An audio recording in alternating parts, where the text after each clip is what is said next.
1장 31절입니다. 제가 봉독하겠습니다. 우매한 자요, 배악하는 자요, 무정한 자요, 무자비한 자라. 아멘. 기도하겠습니다. 거룩하고 존귀하신 주님, 은혜와 사랑을 감사드립니다. 오늘도 주님의 날 허락하셔서 공예배로 하나님께 영광 돌릴 수 있게 하신 은혜 감사드립니다. 주님, 저희들이 이 시간 온전히 우리의 영과 진리로 하나님께 영광 돌리는 시간 될 수 있도록 인도하여 주옵소서. 이 시간은 주님의 말씀 듣는 시간입니다. 우리 안에 계신 성령께서 함께 하셔서 듣는 말씀 가운데 하나님의 음성을 듣는 자들 될 수 있도록 인도하여 주옵소서. 감사드리며 사랑이 많으신 예수님의 이름으로 기도드렸습니다. 아멘. 우리는 이제 계속해서 죄의 목록에 대해서 같이 살피고 있습니다. 이 목록들은 죄가 실제로 우리의 삶에 어떻게 나타나는지에 관한 것입니다. 실제 예들이며 죄의 결과가 우리의 삶에 어떻게 나타나는지를 보여주고 있는 겁니다. 이 죄의 원인이 무엇인지, 그러니까 원인이 있기에 결과가 나오겠죠. 그러니까 이 죄의 원인이 무엇인지 사도 바울이 미리 말을 했습니다. 우리가 뭐 좀 몇 주 전에 봤던 거죠. 하나님의 심판의 결과가 바로 이 죄입니다. 왜 심판하셨냐? 사람들이 하나님을 마음에 두기를 거절했기 때문에. 하나님을 모든 판단에 있어서 가치 있는 존재로 여기지 않았기 때문에, 여기는 것을 거절했기 때문에 하나님이 아니라 내 멋대로 판단하고 내 멋대로 살려고 했기 때문에 하나님께서 그들을 그냥 그렇게 두신 겁니다. 그들을 죄 가운데 내어주셨죠. 이것이 바로 하나님의 심판이 되는 겁니다. 그 결과 사람들은 죄를 행하고 죄 중에 살아가는 비참함을 당하게 됩니다. 죄를 지으면서 그 죄가 만든 세상을 살아가는 게 하나님의 심판이 되는 거죠. 그러니까 우리가 사는 세상을 보면은 죄가 만든 세상을 살아간다는 게 하나님의 심판이 됨을 이해할 수가 있습니다. 우리가 살아가는 세상이 힘드니까요. 그죠? 그게 바로 하나님께서 우리를 심판하신 결과죠. 근데 그것도 그렇지만 우리가 이 죄의 목록들을 살피면서 죄를 짓는다는 것 자체가, 내가 죄를 짓는다는 것 자체가 하나님의 심판이라는 것을, 그래서 우리가 그 비참한 가운데 살아가고 있다라는 것을 이제 알게 되는 것 같습니다. 우리가 이제 그동안 살펴본 죄의 목록들을 보면은 본래 사람들은 하지 않았을 겁니다. 하지 않아야 되는 거예요. 하지 않는 게 정상입니다. 타락하기 전 사람들이라면 짓지 않는 죄들이죠. 그러니까 우리가 그냥 타락한 이후에도 그냥 상식적으로 생각하면 안 해야 되는 겁니다. 근데 하죠. 그죠? 하나님을 떠난 결과, 하나님께서 그들을 내버려 두신 결과 죄를 짓는 비참함을 살게 되는 겁니다. 우리는 죄 중에 태어나 죄인들이 만든 세상에서 같은 죄를 지으며 살아가기 때문에 우리가 죄를 짓는 게 이상하다 아니면 비참하다 생각을 못할 수도 있습니다. 근데 조금만 생각해 보면 죄를 짓는 건 이상한 일입니다. 그리고 비참한 일이에요. 왜 그런지 그동안 말씀드렸죠. 그리고 오늘은 이제 남은 죄의 목록들을 보면서 함께 살피려고 합니다. 그래서 우리가 읽어본 31절의 죄의 목록은 지난주에 말씀드린 것처럼 이 비슷한 형식의 헬라어들로 되어 있어요. 그러니까 무엇이 없다라는 헬라어로 되어 있습니다. 그래서 보통 헬라어 앞에 그 알파가 붙으면은 무엇이 없다라는 의미가 돼요. 그래서 우매한 자는 슬기가 없다, 배악한 자는 신실함, 신뢰가 없다라는 의미입니다. 본래는요. 무정한 자는 사랑이 없다, 무자비한 자는 자비가 없다라는 의미의 단어입니다. 그래서 무엇이 없다라는 단어들은 죄가 나타내는 그 죄 짓는 사람의 비참함을 보여주는 것 같습니다. 사람은 원래 슬기로워야 됩니다. 슬기가 있어야 돼요. 지혜가 있어야 됩니다. 근데 그게 없는 거죠. 사람은 원래 사랑이 있어야 돼요. 근데 그게 없는 겁니다. 사람은 신실함이 있어야 되는데 없는 겁니다. 사람은 자비가 있어야 되는데 없는 거예요. 그게 바로 죄입니다. 그게 바로 죄의 비참함이 되는 거죠. 원래 있어야 되는데 없는 거. 하나님은 우리의 마음에 두기를 거절하니까 하나님께서 우리를 상실한 마음, 무가치한 마음에 내어버리신 결과 있어야 될 게 없는 겁니다. 그것이 죄이며 실제 우리 삶에서 이제 죄의 목록으로 나타나게 되는 거죠. 다른 죄들과 마찬가지로 이 네 가지 죄들도 우리 주위에서 너무 쉽게 발견할 수 있고요. 나도 너무나 많이 짓는 죄들 중에 죄들입니다. 그래서 이게 너무 쉽고 내가 너무 흔하다고 해도 이게 정상적인 게 아닙니다. 잘못된 겁니다. 그죠? 그래서 오늘은 이 중에서 우매한 자와 이제 배악한 자를 같이 보려고 합니다. 뭐 우매한 자는 말 그대로 무지하다, 그러니까 지식이 없다, 지혜가 없다, 어리석다 이런 의미죠. 근데 언뜻 생각하면은 이거는 죄가 아닌 걸로 보여요. 왜냐하면 아니 모르는 게 죄라고 할 수 없잖아요. 무지한 게 죄라고 할 수 없잖아요. 그죠? 모든 것을 다 아는 사람도 없고 모를 수도 있는 거예요. 모를 수도 있죠. 그죠? 잘 몰라서 실수를 하거나 손해를 보는 경우에 안타까운 거지 그거를 죄라고 할 수 없잖아요. 뭐 학교에서 공부를 잘 못해요. 그래서 시험 점수가 좀 안 나왔어요. 그게 죄라고 할 수는 없잖아요. 모를 수도 있는 거니까. 그죠? 그런데 바울은 이것을 죄라고 규정을 하고 있습니다. 그러니까 바울이 말하는 우매한 자는 우리가 일반적으로 생각하는 무지, 잘 모르는 그게 아니라 죄에서 나오는 무지를 말하고 있는 겁니다. 단순히 모르는 게 아니라 내가 진리를 거부하기 위해서 일부러 모르는 겁니다. 진리를 거절하기 위해서 일부러 알지 못하는 무지가 바로 바울이 말하는 우매함이죠. 또는 눈앞에 뻔히 있는 것을 죄 때문에 모를 때, 누구나 다 알 수 있는데 죄 때문에 모를 때 그런 무지를 지금 바울은 죄라고 이야기를 하고 있는 거죠. 예를 들어 보겠습니다. 예수님과 이제 바리새인들과 서기관들이 논쟁을 할 때 예수님께서 그들에게 세례 요한에 대해서 물으셨습니다. 요한의 세례가 하늘로부터냐 사람으로부터냐 내게 답하라. 바리새인들과 서기관들은 대답하지 못했어요. 왜냐하면 그들이 서로 의논하여 이르되 만일 하늘로부터라 하면 어찌하여 그들을 믿지 아니하였느냐 할 것이요 그러면 사람으로부터라 할까 하였으나 모든 사람이 요한을 참 선지자로 여김으로 그들이 백성을 두려워하는지라. 이에 예수께 대답하여 이르되 우리가 알지 못하노라 하니. 이 사람 알았어요. 이 사람들은 알았습니다. 근데 자신들을 정당화하기 위해 스스로 우매한 자가 되기를 선택한 겁니다. 예수님께서 태어나실 때 헤롯과 그 궁전에 있던 사람들도 죄로 인한 우매함을 보여줍니다. 동방 박사들이 유대인의 왕을 찾으면 헤롯 궁에 왔죠. 그래서 난리가 났어요. 그때 궁전에 있던 사람들은 미가서 말씀을 알았습니다. 베들레헴에서 메시아가 태어난 것도 알았어요. 그 말씀을 인용을 하잖아요. 그 읽잖아요. 그럼 메시아가 태어난다 그럼 어떻게 해야 돼요? 가서 경배를 해야죠. 근데 그들은 그렇게 하지 않았습니다. 오히려 하나님께서 보내신 메시아를 죽이려고 했던 거죠. 뻔히 눈앞에 진리를 두고도 몰랐습니다. 이게 우매함인 거예요. 이게 죄로 인한 우매함인 겁니다. 마태복음 20장에서는 제자들의 우매함이 나옵니다. 그 20장 17에서 19절을 보면은 예수님께서 이제 제자들에게 나는 이제 십자가에 달려 죽을 거라고 이제 말씀을 하세요. 그거를 순환 예고라고 그렇게 말을 하는데 총 3번의 순환 예고를 하는데 마지막 순환 예고입니다. 그렇게 말씀을 하셨어요. 하나님 나라를 가져오시기 위해 십자가에 달려 죽으시고 부활할 것을 말씀하셨는데 그 말씀을 들은 제자들은 무엇을 할까요? 예수님을 걱정할까요? 예수님께서 왜 죽으셔야 되지? 그거에 우리가 동참하자 그럴까요? 그 바로 뒤에 나오는 본문이 이겁니다. 세베대의 아들들의 어머니, 예수님의 제자 중에 요한과 야고보의 어머니가 예수님께 요구합니다. 나의 이 두 아들을 주의 나라에서 하나는 주의 우편에 하나는 주의 좌편에 앉게 명하소서. 예수님이 왕이면은 우편과 좌편은 뭐 재상 뭐 그런 사람들이 되겠죠. 높은 자리 달라는 겁니다. 높은 자리. 예수님께서 이제 나는 죽을 거야 말씀하시는데 예수님 높은 자리 주세요라고 얘기하고 있는 겁니다. 이게 무지함, 이게 우매함인 겁니다. 죄 때문에 모르는 거예요. 예수께서 대답하여 이르시되 너희는 너희가 구하는 것을 알지 못하는도다. 내가 마시려는 잔을 너희가 마실 수 있느냐. 예수님께서 마시려는 잔은 죽음입니다. 그들이 말하되 할 수 있나이다. 그걸 모르고 죽는다는 거 모르고 마실 수 있다는 겁니다. 이르시되 너희가 과연 내 잔을 마시려니와 내 좌우편에 앉은 것은 내가 주는 것이냐 내 아버지께서 누구를 위하여 예비하셨든지 그들이 얻을 것이니라. 아멘. 예수님께서 마시려는 잔은 죽음이고요. 예수님께서 십자가에 달리실 때 좌편과 우편에 있던 사람들은 누구였습니까? 두 강도였습니다.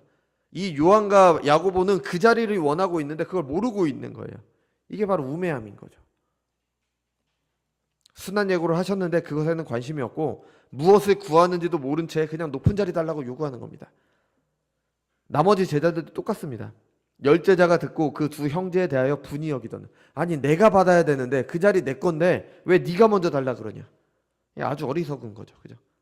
죄 때문에 예수님께서 하신 말씀을 알지 못하는 겁니다. 우리가 볼 땐 이상하죠. 아니 예수님께서 그렇게 말씀하시는데 어떻게 제자라는 사람들이 그럴 수가 있냐. 이게 죄로 인한 우매함인 겁니다. 죄 때문에 가려져 있는 거죠. 근데 본래 사람은 이렇지 않았습니다. 본래 사람은 지혜로웠습니다. 하나님께서 사람을 피조세계의 대리 통치자로 세우셨잖아요. 하나님의 형상대로 지으셨습니다. 당연히 그것을 위한 능력도 주셨어요. 동물의 이름 누가 지었습니까? 아담이 지었습니다. 성경에서 이름을 짓는다는 건 그 대상이 누구인지 잘 알고 있고 그것을 다스릴 능력이 있다라는 의미죠. 그럴 능력 하나님께서 주셨습니다. 아담은 또 하나님과 대화를 했죠. 하나님과 교제하고 하나님의 뜻을 알 수가 있었습니다. 하나님께서 창조하신 세상에서 하나님 외에 그 어떤 존재도 이것이 불가능했죠.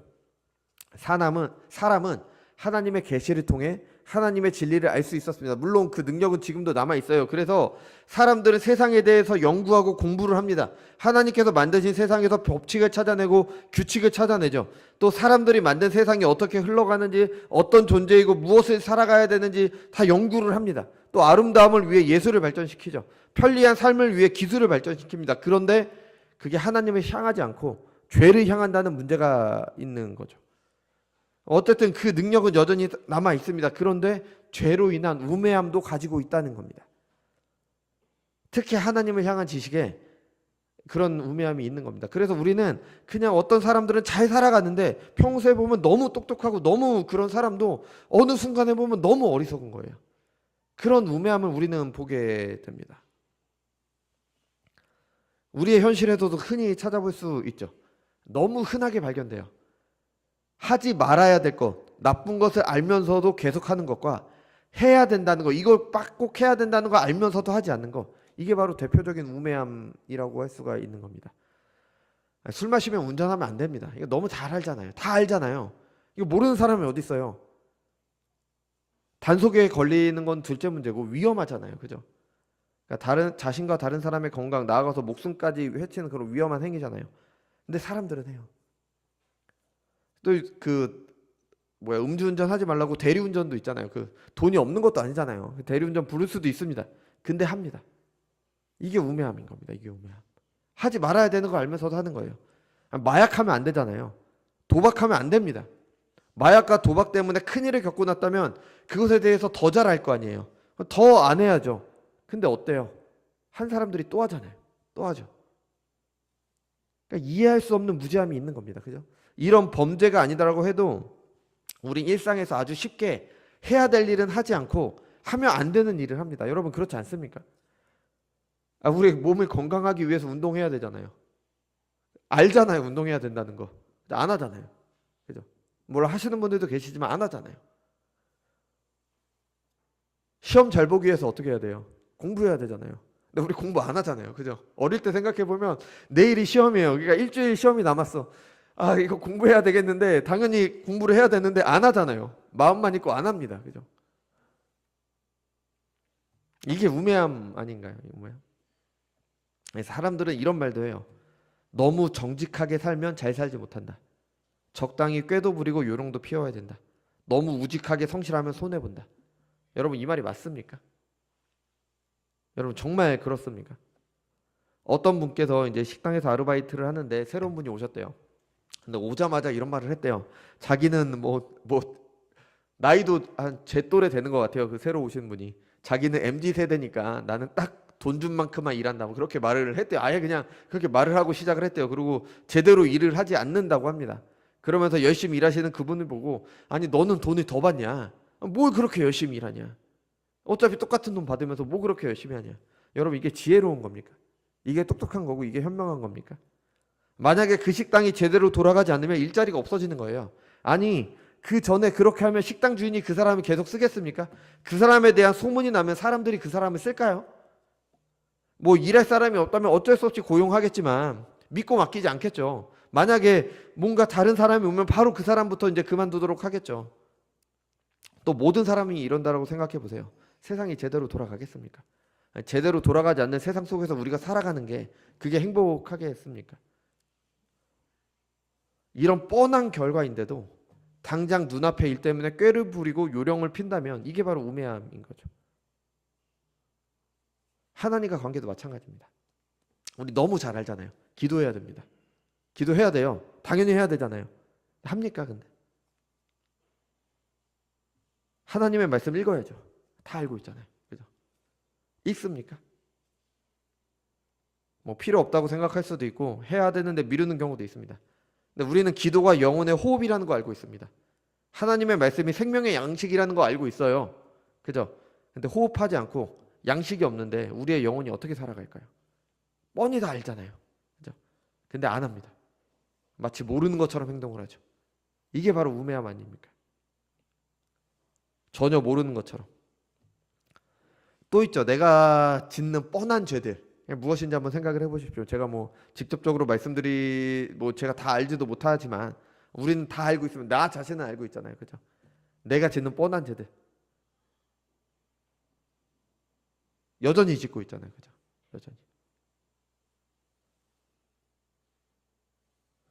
또 다른 사람의 잘못은 그렇게 눈에 잘 보여요. 그죠? 근데 내 죄는 안 보입니다. 이것도 우매함 아닙니까? 그래서 예수님께서 말씀하셨습니다. 어찌하여 형제 눈 속에 있는 티는 보고 내 눈 속에 있는 들보는 깨닫지 못하느냐. 내 죄는 보지 못하는 것, 이 또한 우매함입니다. 이게 너무 흔해서 예를 들라고 하면 100가지도 더 될 것 같아요. 이게 바로 하나님을 떠난 사람들이 지혜를 잃어버린 모습입니다. 이게 비참함인 거예요. 당연히 해야 되는데 안 하는 겁니다. 하지 말아야 되는데 하는 거예요. 그러니까 마약 중독된 사람들이 그거 안 한다는 거 알면서 또 하잖아요. 그게 비참함이잖아요. 우리도 똑같은 거예요. 이 죄를 지면 안 된다는 거 알고 있고 이것 해야 되는 거 알면서도 또 하는 겁니다. 그리고 무엇보다도 우리 신자들이 하나님 나라를 살지 못하는 거, 이게 바로 우매함입니다. 근데 이거는 이제 배약하는 자와 함께 말씀을 드리도록 하겠습니다. 이제 다음으로 배약하는 자를 볼 건데요. 배약은 한자로 보면은 약속을 등진다라는 의미예요. 그래서 번역이 된 건데 약속을 깨는 걸 말하겠죠. 헬라어 의미는 신실함이 없다, 신뢰하지 못한다라는 그런 의미입니다. 뭐 세상 사람들은 이런 말을 합니다. 약속은 깨기 위해 하는 거다. 이거 얼마나 비참한 현실을 얘기하는 겁니까? 약속이 깨기 위해서 하는 겁니까? 아니잖아요. 지켜야 되는 거잖아요. 근데 너무 쉽게 깨니까 이런 말을 하게 되는 거죠. 사람들이 사는 사회가 얼마나 신뢰가 없는지를 잘 말을 해줍니다. 우리도 그럴 거예요. 내 유익을 위해서라면 법에 걸리지 않는 선, 뭐 법에 걸리면 처벌을 받으니까 법에 걸리지 않는 선에서 약속을 깨려고 할 겁니다. 뭐 그것을 똑똑하다고 할 수도 있겠죠. 야무지다, 뭐 그렇게 얘기할 수도 있겠죠. 여러분 그렇습니까? 이런 생각도 우매함에서 나온 겁니다. 약속을 지키지 않는다. 그래서 당장 어떤 이익이 될 수도 있습니다. 하지만 신뢰를 잃습니다. 신뢰를 잃으면은 당장 우리가 살아가는 세상 속에서도 살아가기 힘들어요. 돈 때문에 신용불량자가 되면은 은행 업무가 막히고 여러 가지 문제가 생기잖아요. 그게 아니더라도 사람들 사이에서 신뢰를 잃으면 힘들어요. 한 번, 두 번은 좀 넘어가 주겠죠. 사람들도 좀 배려하는 차원에서. 근데 계속 그렇게 하진 않습니다. 사람들이 바보가 아니에요. 다 알고 있어요. 근데 이것은 알지만 모든 약속을 다 지키기는 쉽지 않습니다. 뭐 상황이나 여건이 그렇게 만들기도 합니다. 우리는 지키고 싶은데 정말 못 지키는 그런 상황이 되기도 합니다. 또는 어떤 경우에는 다른 사람과의 약속보다는 내 이익을 더 우선시해서 그 약속을 지키지 않기도 합니다. 그런데 사람이 신뢰가 없는 것, 그래서 약속을 깨는 것, 이것도 이상한 죄입니다. 본래 사람이라면 이래선 안 됩니다. 타락하기 전에 하나님께서 창조하신 사람은 신뢰할 만한 사람이었습니다. 그죠? 어떻게 할 수 있냐면 하나님께서 사람을 창조하시고 그들과 교제하실 때 무엇으로 교제하셨습니까? 언약을 맺으셨습니다. 언약을. 가장 먼저 사람과 이렇게 관계를 맺으실 때 언약을 맺으심으로 그 관계를 시작하셨어요. 그 언약이 바로 선악과 금령이죠. 그래서 이거 어떻게 보면은 명령이기 때문에 언약으로 보지 않을 수도 있지만 이 하나님과의 언약을 지키지 않는 이스라엘에 대해서 호세아 6장 7절이 이렇게 말합니다. 그들은 아담처럼 언약을 어기고 거기에서 나를 반역하였느니라. 그러니까 하나님께서 아담에게 하신 그 명령을 언약이라고 그렇게 말씀을 하고 계세요. 그러니까 선악과를 먹으면 네가 죽을 거다라는 그 말씀이 아담과 언약을 맺은 겁니다. 그럼 아담은 선악과를 안 먹으면은 영원한 생명이 보장이 되어 있는 거죠. 그 영생이 뭔지에 대해서도 이제 신학자들끼리 이렇게 논쟁들이 많아요. 그래서 좀 여러 가지 말들이 있지만 뭐 아담이 뭐 죄를 짓지 않았다면은 그냥 영원히 살 수 있었냐, 아니면 뭐 아담은 태어날 때부터 영원히 죽지 않는 존재로 태어났느냐, 뭐 여러 가지 얘기가 있는데 영생이 무엇이냐에 대한 생각을 하면 됩니다. 영생은 단순히 영원히 사는 게 아니라 성경이 말하는 영생은 그냥 단순히 영원히 사는 게 아니에요. 우리가 영원히 산다라고 하면은 여러분 생각해 보세요. 지금 우리가 이 모습 그대로 영원히 산다고 생각해 보세요. 그것도 고문입니다. 그죠? 영원히 살아도 뭐예요? 그죠? 그러니까 여기서 말하는 영생은 뭐냐면은 하나님과 함께 하는 걸 말합니다. 하나님과 함께. 하나님과 함께 하나님께 영광 돌리며 하나님과 영원히 사는 거. 이게 바로 영생을 말하는 거죠. 그래서 아담은 하나님께 순종함으로 그 영생에 들어가야 했습니다. 아담이 영원히 생존할 수 있는 거랑 하나님께서 주시는 영생의 은혜를 누리는 거랑은 다른 겁니다.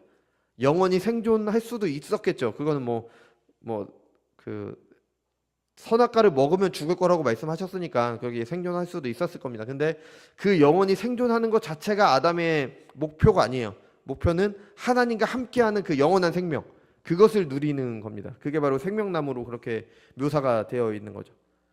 그래서 하나님께 순종함으로 하나님께서 주신 소명을 이루어서 이제 그 하나님께서 주시는 영생에 들어가야 했던 거죠. 그것을 위해서 하나님께서는 그와 언약으로 관계를 맺으셨습니다. 선악과를 먹지 말라. 이 하나님께서 사람과 언약으로 이렇게 관계를 맺으셨다는 게 무엇을 말할까요? 사람이 약속을 지킬 능력이 있었다라는 겁니다. 약속이 지킬 능력이 없는 사람과 우리는 약속을 하지 않잖아요. 하나님께서 아담과 약속을 하신 이유는 아담이 그것을 지킬 수 있었기 때문에 그와 언약을 맺으신 겁니다. 하나님께서 아담으로 대표되는 사람들과 언약으로 관계를 맺으셨다는 것은 사람들에게 언약의 신실함, 언약을 지킬 것을 요구하셨고요. 그 요구를 하셨다는 것은 지킬 수 있는 존재, 그러니까 신실한 존재로 창조하셨다는 것을 말하는 거죠. 하나님께서는 사람을 신뢰할 수 있는 존재로 창조하셨고 언약으로 그들과 관계를 맺으심으로 그거를 나타내 주셨던 거죠. 그런데 아담은 그 언약을 깨버렸습니다. 그 이후 모든 사람들은 신실함과 거리가 멀어졌습니다. 하나님과 맺은 언약을 계속해서 어기는 사람들의 모습과 그럼에도 그들과의 언약을 이어가시고 그들을 구원하시는 하나님의 신실하심, 그게 바로 성경이고요. 그게 바로 하나님의 인자하심입니다.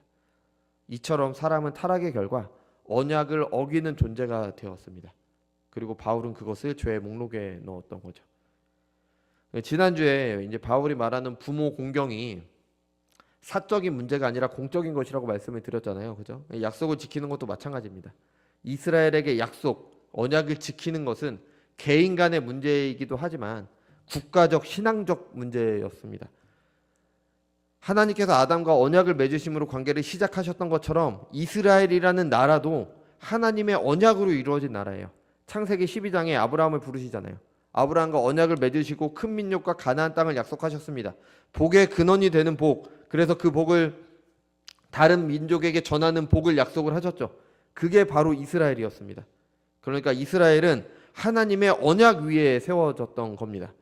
근데 이 언약에도 조건이 있었죠. 하나님께 순종해야 된다. 그래서 율법을 주시면서 그것에 순종했을 때, 즉 언약에 신실했을 때와 율법에 불순종했을 때, 언약에 신실하지 못했을 때 복과 저주를 말씀을 하셨던 겁니다.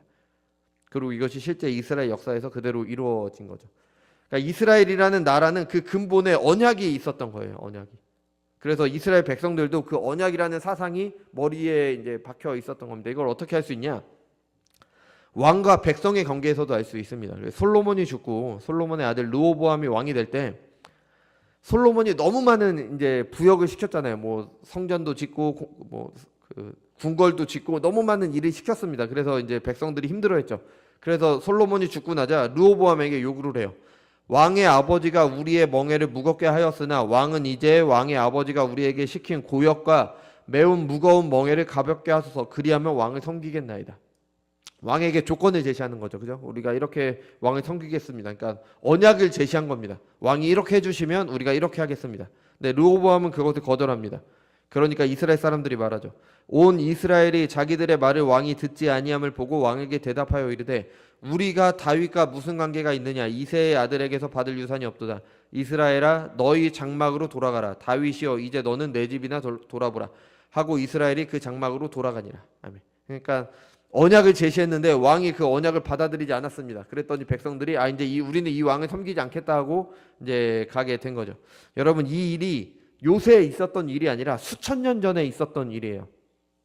뭐 백성과 왕이 언약 관계에 있다. 그래서 백성들이 언약을 제시하고 그것을 거절했더니 왕을 섬기기를 거절한다. 이 말이 되는 겁니까? 이건 말이 안 됩니다. 뭐 국민들의 투표로 대통령이나 국회의원을 뽑는 요즘에나 가능한 일이지 예전에 수천 년 전에 왕이 다스릴 때 이런 것이 가능하다는 게 이해가 되지 않죠.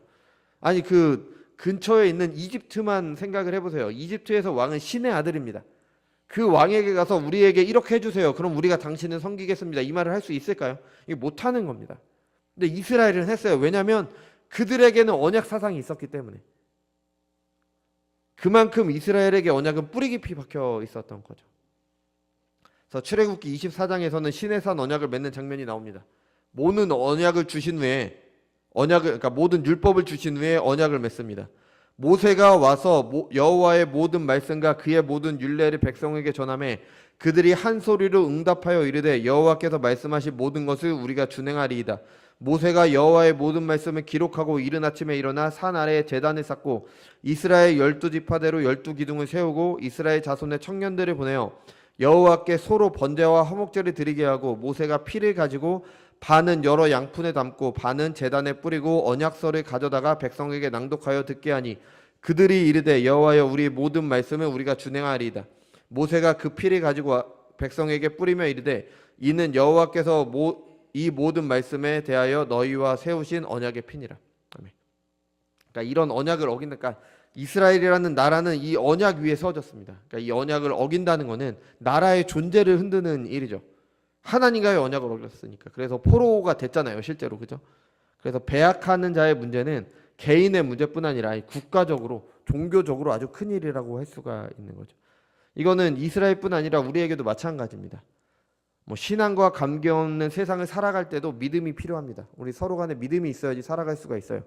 하나님께서 사람을 그런 존재로 지으셨잖아요. 신뢰할 수 있는 존재로. 사람과의 관계는 믿음에 근거합니다. 다른 사람을 믿지 못하면 그 사람과 좋은 관계를 맺을 수가 없습니다.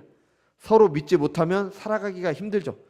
서로 믿으며 함께 하나님 나라를 이루어가는 게 하나님의 뜻입니다. 그런데 죄인들이 만든 세상의 모습은 정반대로 가게 됩니다. 서로가 서로를 믿지 못하죠. 이것을 가장 잘 보여주는 예가 뭘까요? 계약서입니다. 계약서. 서로 믿지 못하니까 계약서 쓰는 거예요. 서로 믿지 못하니까 계약서 쓰고 뭐 인감도장 찍고 뭐 하고 변호사한테 공증받고 하는 겁니다. 못 믿으니까. 물론 계약의 내용을 이제 기억하지 못하니까 이렇게 문서로 남기는 그런 이유도 있지만 분명한 것은 믿지 못하니까 하는 겁니다. 믿지 못하니까. 그죠? 그래서 뭐 전화나 인터넷으로 뭐 하려면은 그렇게 인증을 하라고 막 뭐 이것저것 막 뜨잖아요. 그죠? 눈으로 눈으로 안 보니까 믿지 못하는 거죠. 이제는 병원에 갈 때도 그래요. 병원에 갈 때도 본인 확인을 합니다. 왜냐하면 그걸로 속이는 사람들이 있으니까. 뭐 건강보험 대상자인지 아닌지 확인을 하는 겁니다. 그러니까 어쩌다 세상이 이렇게까지 됐는지 참 안타까운 일이죠. 이외에도 우리는 서로가 서로를 믿지 못하고 서로 속이는 세상에서 살아가고 있습니다. 여러분 솔직히 아무리 가까운 사이라고 해도 100% 믿을 수 없어요. 우리 자녀들이 하는 말 100% 믿습니까? 자녀들이 하는 말 100%안 믿잖아요. 거짓말 할 거라고 생각하잖아요. 그죠? 뭔가 잘못됐을 거다라고 생각을 합니다. 사소한 일부터 아주 중요하다고 생각되는 일까지 다 믿지 못합니다. 이런 세상에서 살아가기 때문에 우리는 쓸모없는 수고를 해야 돼요. 그 말이 진짜인지 아닌지 확인을 해야 되고 고민을 해야 됩니다. 그래서 서로 다툼이 생기고 법정에 들어가야 될 때도 있습니다. 물리적, 물질적, 정신적, 신체적, 사회적 여러 가지 비용이 들어가게 되는 거죠. 사람이 지음받은 대로 신실함을 가지고 살아간다면, 서로 믿는다면 필요 없는 쓸데없는 비용들이에요. 신자들은 이렇지 않아야 됩니다. 우리는 그렇지 않아야 돼요. 우리가 믿는 하나님은 신실하신 분입니다. 하나님에 대해서 믿부다라고 얘기하잖아요. 믿부다. 이게 신실하심, 믿을 만한 분, 변함없으신 분, 이런 의미입니다. 그가 하신 언약을 반드시 지키시는 하나님이십니다. 우리는 죄인들이기 때문에 하나님의 그 신실하심이 때로는 우리에게 심판으로 다가올 때도 있습니다. 하지만 신실하신 하나님께서 약속하신 대로 그 아들을 우리의 죄를 위해 내어주셨습니다. 사람들은 계속해서 하나님과의 언약을 배반했지만 하나님께서는 그 언약을 지키셨습니다. 그런 예수님을 통한 구원은 죄의 비참함에서 벗어나는 겁니다.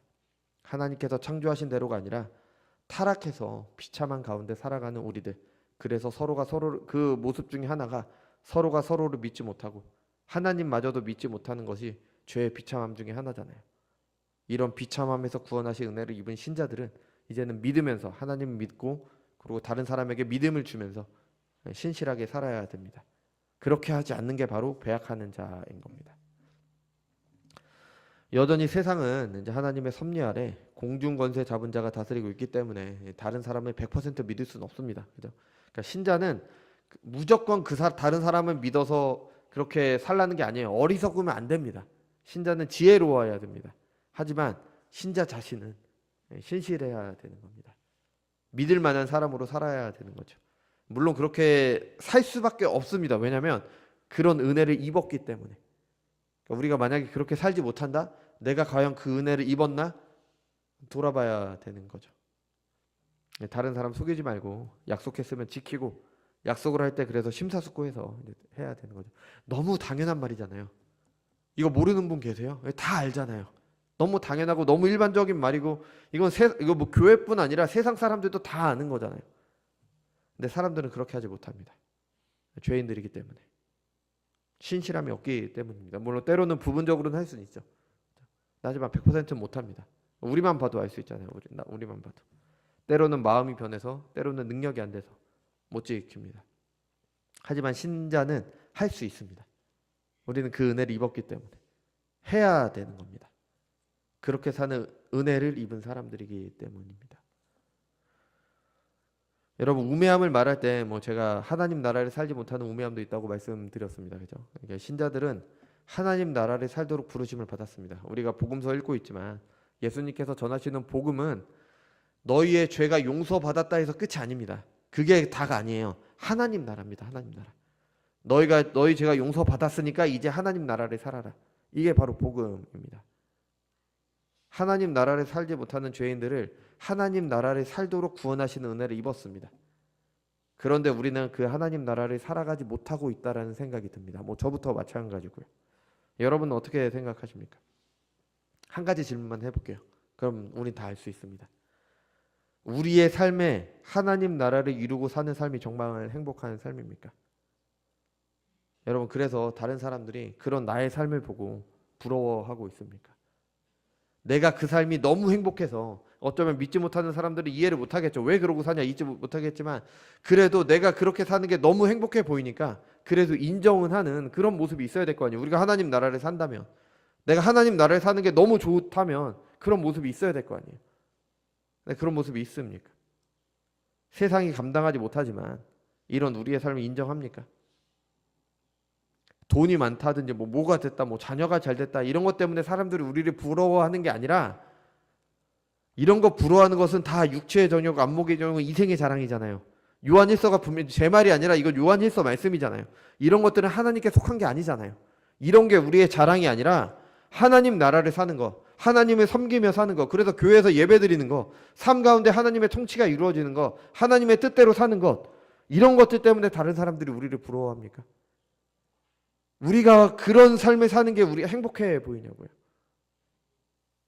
믿지 않는 분들은 하나님 나라의 가치를 모르기 때문에 죄인된 현재의 삶의 비참함을 모르기 때문에 부러워하지 않을 수도 있어요. 그런데 우리가 정말 하나님 나라를 즐거워하고 그 나라를 사는 게 행복이라면 주변 사람들이 모를 수가 없죠. 아니 어떻게 저 사람은 저렇게 살 수가 있냐? 아니 저런 상황에서 어떻게 저렇게 살 수가 있지? 여러분 우리의 삶은 하나님 나라를 이루려는 우리의 삶은 행복입니까? 그래서 우리 모두가 우리의 삶을 부러워합니까? 아니면 내가 나 스스로 나는 왜 이렇게 살아야 되지? 하면서 하나님 나라 사는 삶을 버거워하고 그게 내가 짐이 되고 있습니까? 만약에 후자라면 우리는 그 이유가 하나님을 제대로 신뢰하지 못하고 있기 때문일 수도 있습니다. 하나님을 신뢰하지 못하기 때문에 하나님을 믿지 못하기 때문에 하나님의 언약을 믿지 못합니다. 그 언약을 믿지 못하니까 그 나라에 신실하게 살지 못합니다. 그렇기 때문에 신자라고 하면서도 하나님 나라를 살지 못하는 우매함 가운데 우리가 살아가고 있지 않습니까? 저는 우리에게 가장 현실적인 하나님의 약속이 이거라고 생각합니다. 그러므로 염려하여 이르기를 무엇을 먹을까 무엇을 마실까 무엇을 입을까 하지 말라. 이는 다 이방인들이 구하는 것이라. 너희 하늘 아버지께서 이 모든 것이 너희에게 있어야 할 줄 아시느니라. 그런즉 너희는 먼저 그의 나라와 그의 의를 구하라. 그리하면 이 모든 것을 너희에게 더하시리라. 그러므로 내일 일을 위하여 염려하지 말라. 내일 일은 내일 염려할 것이요 한날의 괴로움은 그날로 족하니라. 아멘. 뭐 이 말씀에 특별한 해석이 필요하지 않습니다. 그죠? 그냥 너무 뻔하잖아요. 그냥 당연한 말이에요. 하나님께서 이 세상에 하나님의 뜻대로 살아라 뭐 그 나라를 위해서 살아라. 그러면 하나님께서 이사야의 상에서의 삶 보장할 것이다. 그러니까 걱정하지 말고 하나님 나라를 살아라. 너무 당연한 말이고 교회에서 귀에 못이 박히도록 들은 말입니다. 그런데 우리는 이 말씀을 믿고 있습니까? 그래서 그렇게 살고 있습니까? 이 언약에 신실하지 못한 것, 여전히 이 세상 걱정 때문에 하나님 나라를 살지 못하는 것, 하나님을 믿지 못하기 때문입니다. 당장 이 말들이 너무 뜬구름 잡는 얘기처럼 들려서 그럴 수도 있어요. 뭐 저도 그럴 때도 있습니다. 그렇죠? 근데 결국엔 우리가 하나님을 믿지 못하기 때문이에요. 진리를 눈앞에 두고도 알지 못하는 우매함 아닙니까? 이사야 9장 2절은 예수님에 대해서 이렇게 얘기합니다. 흑암에 행하던 백성이 큰 빛을 보고 사망의 그른지 땅에서 거주하던 자에게 빛이 비추었도다. 예수님께서도 예수님 자신에 대해서 이렇게 말씀하셨습니다. 예수께서 또 말씀하여 이르시되 나는 세상의 빛이니 나를 따르는 자는 어둠에 다니지 아니하고 생명의 빛을 얻으리라. 아멘. 예수님께서는 흑암에 있는 죄인들을 구원하시기 위해 생명의 빛으로 오셨습니다. 생명의 빛 대신 예수님을 믿고 우매함에서 벗어나는 은혜가 우리에게 허락되기 바랍니다. 그래서 하나님의 신실하심을 믿고 하나님과 언약의 신실한 삶을 사는 저와 여러분이 되시기 바랍니다. 그래서 우리가 말로만 하나님 나라를 사는 게 아니라 정말 그 좋은 나라를 사는 은혜가 저와 여러분에게 허락되기 바랍니다. 기도하겠습니다.